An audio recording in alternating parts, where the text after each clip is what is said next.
obey God's word. Kasi sabi ni Jesus, kung sino may pag-uutos ko, at ito'y ginagawa niya, yan ang totoong nagmamahal sa akin. Kasi maraming sabi, I love Jesus. Hindi naman sinusunod yung sinasabi ni Jesus.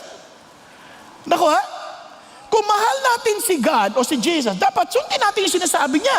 Ang sabi nga nun, and he who loves me, tingnan mo naman, ang nagmamahal sa akin, mamahalin ng tatay ko.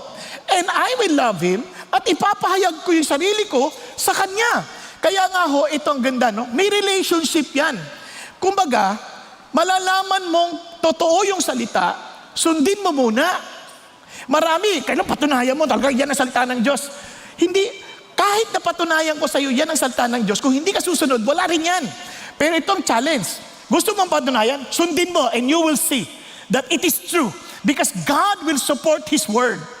Kaya nga ho, nakakatawa, may mga babae, sabi niya, yung asawa lang, di nakikinig sa Diyos. Ngayon, sabi niya, anong gagawin ko? Sabi ng Lord, mag-submit. Nung nag-submit na, nagulat yung lalaki. Sabi, ano nangyari sa'yo? Ba't parang nag-iba ka? Dahil si Jesus. Dahil doon, nagiging Christian sila. Diba? Yung iba naman, Christian daw sila, tapos pagdating sa bahay, bruha naman. Kaya hindi sila makakilala. Totoo bang Christian? Hindi malabo yan si Jesus mo kasi bruha ugali mo eh. Diba?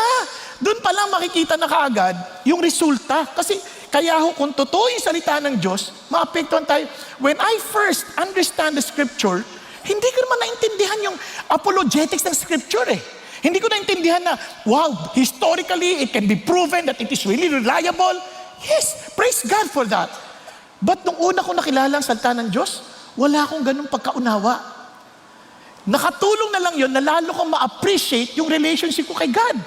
Naman ko, wow, talagang hindi bis ang pinaniniwalaan ko. Pero ang totoo lang, yung salita ng Diyos, ang laki ng pagbabago sa akin. Kasi ganito yan. Nung una akong naging Christian, isa lang ang tanong ko sa Lord.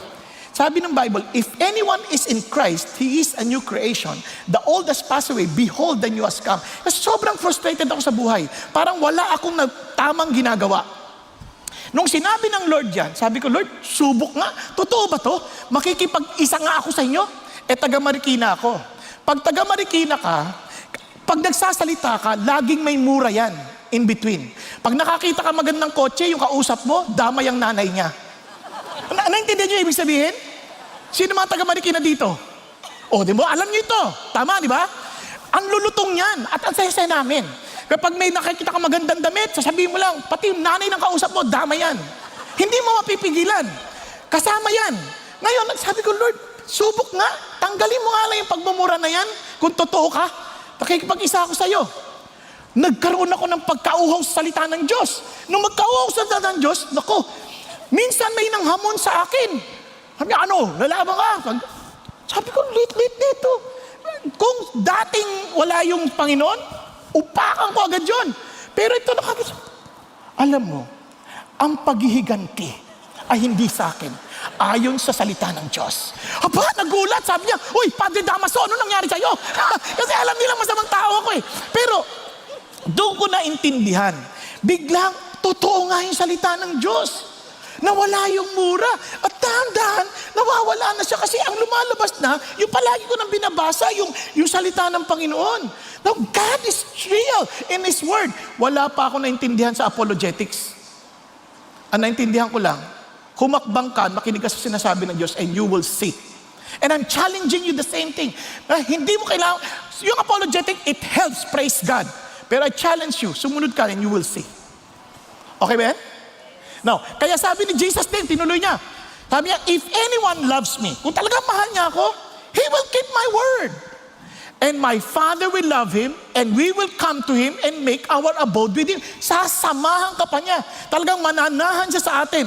He who does not love me, does not keep my words. Kaya nga, marami, they come and say, bakit? Kasi mahal ko si Jesus eh. Pero hindi naman na sinusunod yung salita ng Panginoon. Hindi sila excited sa salita ng Diyos. Tinutulugan nila. Hindi ikaw, maaaring pagod ka lang. Pero, di ba? Kasi pagka excited ka, talagang gusto mong malaman eh. Di ba, kung ikaw, meron kang in love ka sa isang tao, nakatanggap ka ng note, na nakasarado pa, parang excited ka ng buksan. Gusto, ano ko yung nakalagay dito? Tapos pagbukas mo, magbayad ka ng utang. Ay! Di ba? Parang nagkakaroon ka na ano. And the word which you hear is not mine. The Father who sent me. Parang pinagtitibay ni Jesus, I'm telling you this, na itong pangako ng tatay ko noong paman, hindi nagbago hanggang ngayon. Kaya ito ang maganda. Kaya sabi ni Jesus, my sheep hear my voice. Nakikinig sila sa tinig ko, and I know them. Yan ang palatandaan na talagang meron kayong ugnayan kay Jesus. And look at the words, and they follow me. And I give eternal life. What a blessing. At ito pang maganda. Sabi nga, and they will never perish, and no one will snatch them out of my hand. Walang iingatan ka ng Diyos. Yun ang pangako niya.